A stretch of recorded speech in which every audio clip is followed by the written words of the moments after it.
Who were the hideous monsters that ate Sith Lords? Greetings, students of the Force, and welcome back to the Archives. There aren't many things that Sith have to fear. Naturally, they embody fear, wielding powers of the dark side. They're the ones that create the nightmares to prey on citizens and Jedi alike. However, there do exist a few things in the galaxy that even Sith need to be wary of, and one of these happens to come in the form of a specific species that became something of a threat to the ancient Sith Empire. These were the Dasad assassins, a hulking species of humanoid cannibals that made the Sith one of the staples of their daily diet. In today's holocron, we are going to talk about these absolute menaces of the ancient world, and why all Force wielders greatly feared them. They originally come from the planet of Urkup, which was a place that the ancient Sith had decided to harvest for warriors. Little did they know what trouble they would uncork when they got there. Urkup housed a humanoid reptilian species known as the Dasad, which had thick gray flesh, 3 claws on each bulky hand. They were taller than most humanoids, reaching heights of around 7 to 8 feet. They were incredibly muscular and possessed a supernatural strength that surpassed even Wookiees. The Sith Lords, of course, wanted to enslave these beings to make them into a powerful military force, but the resistance they met was more than surprising. Don't let their lumbering physique fool you. They were incredibly fast and agile. They were able to leap across battlefields in only a single bound to reach their prey. They moved with the precision of a trained Force sensitive, as most of them actually were. Their speed in close quarters combat was compounded by their crushing strength. This allowed them to completely steamroll non-Force sensitive fighters in melee combat. But of course, when fighting Jedi and Sith alike, the Dasad assassins were deadly accurate with their swings. They didn't use their weapons like brutish clubs, but swung their swords by measuring twice and cutting once. A warrior's culture can be accredited to how well trained each Dasad seemed to be. They were fiercely intelligent and seemed to have a battle IQ innately gifted to them from birth. It was almost as if each and every one of them knew how to fight from the moment that they hatched, and knew how to track down a bounty by the time that they could walk.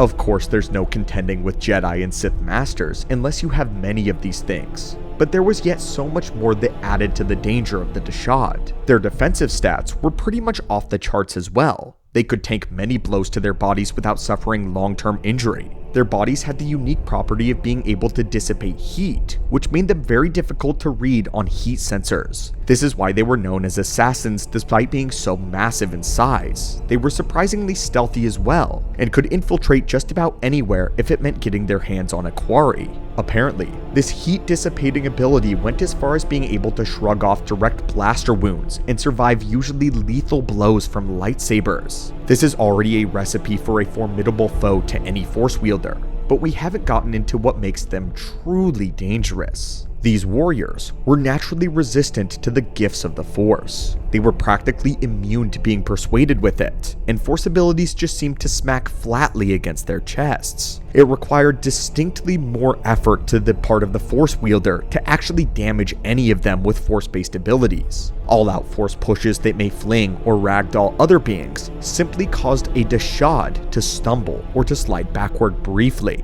Force lightning typically fries creatures from the inside out, and may make a Dasad only angry.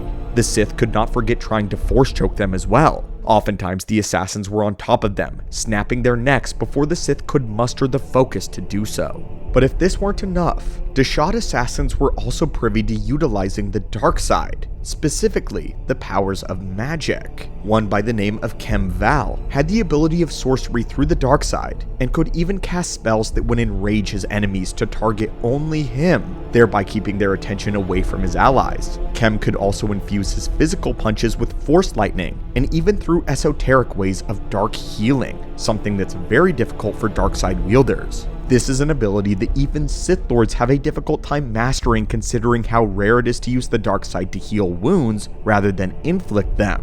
All of this is to accomplish because of their main function. That is, a Dasad was able to literally eat Force sensitives. Upon defeating a foe in combat, a Dasad would consume their flesh, transferring their enemy's life essence and Force energy into themselves. This is how they not only stay alive, but increase their own power. Because of this, many Dasad have lifespans of up to several thousands of years. This would have been a very serious problem if their species were not endangered. during the Great Sith War. On the Cup, this was destroyed by what is known as the Kron Cluster, their home world. This event had been triggered by Exar Kun, and was for the purpose of scorching the surface of the Jedi homeworld of Ossus as well. However, many other planets were caught in the cataclysm and crossfire, including Cup. This would absolutely devastate the Dasad people and their numbers, leaving only a few of them left in the galaxy. The most infamous of these would be Khem Val, who was not on Cup at the time of its explosion, but rather was on Korriban. Long ago, during the reign of Tulak Hord, Khem Val had come to challenge the Dark Lord to a duel. He had heard of Tulak Hord's power and legend, and decided that if he were to consume the Sith Lord's flesh, then he would become the strongest member of his entire species. Tulak Hord accepted Khem Val's challenge, and defeated him in combat honorably. Khem accepted his defeat and death since he had been bested fairly. However, Tulak Hord, as the Dark Lord of the Sith, had other plans. Tulak was so impressed by the Dasad that he spared him and offered the condition that Khem Val should serve him forever. It was after this that Val became Hord's most loyal servant and confidant. He practically worshipped the Dark Lord, followed him wherever he went, killing and slaughtering whoever Hord willed. This included carrying out the assassination of another Dark Lord, Calig, a Sith Lord who Tulak Hord believed had become a rival.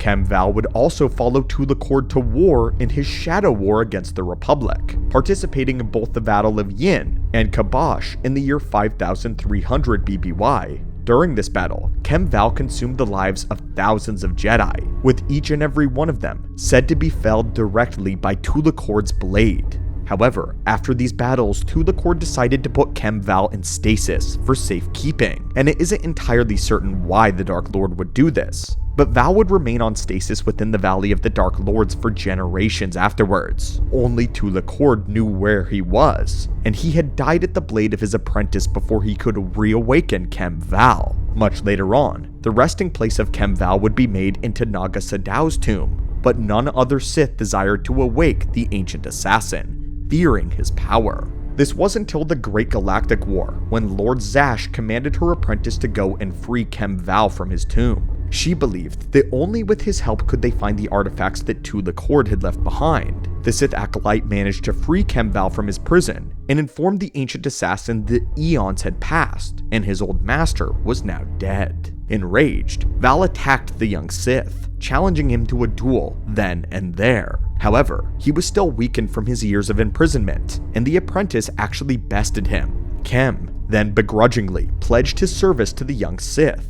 and he promised, but he swore that one day that he would consume him. Later, it would turn out that his new master was Darth Nox, the descendant of Darth Calig, the very same man that Khem Val had been ordered to betray and murder. Over the course of their adventures together, Khem Val recalled the legend of Tulak Hord many times, but grew to respect his new master in Darth Nox. During their adventures on Tatooine, Darth Nox and Khem would encounter another Dashad warrior by the name of Vashik Urk. The Dashad had actually been the servant of Hord's apprentice, Ortan Sella, an old rival of Khem Val's. During his many years in freedom, Vashuk had become so powerful that instead of being a slave to the Sith, he himself had two Sith servants. These two that he had bested in combat and allowed to let live on the condition that they stayed his followers and worshipped him. Out of fear of being consumed, the two Sith Lords agreed to follow him. He literally had two Sith as pets. Darth Nox dispatched these two weaklings while Khem Val settled the score with his old enemy, killing him once and for all in single combat.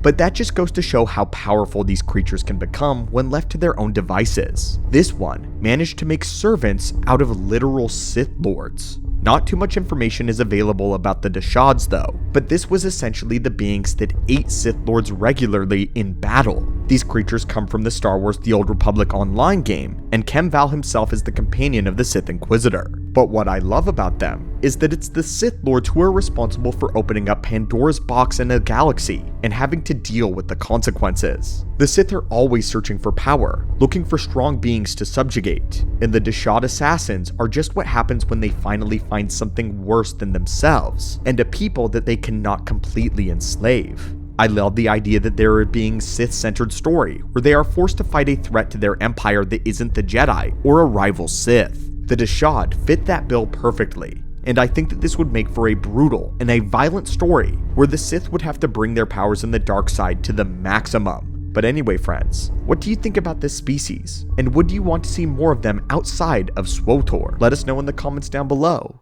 And as always, may the Force be with you, and have an amazing day.